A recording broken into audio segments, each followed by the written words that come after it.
তারা কিন্তু নির্যাতিত, তারা সকল কিছু সুযোগ সুবিধা থেকে, শিক্ষা থেকে বঞ্চিত।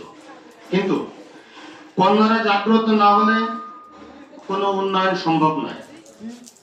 কন্যাদেরকে জাগ্রত করতে হবে, তাদেরকে স্বাধীনতা দিতে হবে, তাদেরকে শিক্ষার আলো তাদের কাছে পৌঁছাতে হবে।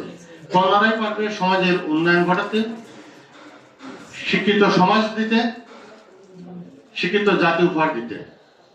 সর্বক্ষেত্রে কন্যাদেরকেই আমাদের সেভাবে দেখা এবং সম্মান করা উচিত।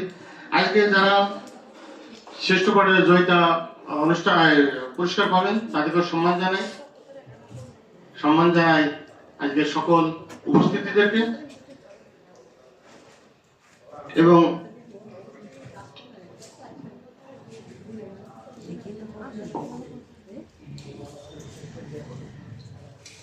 আজকে আমাদের অফিসার ইনচার্জ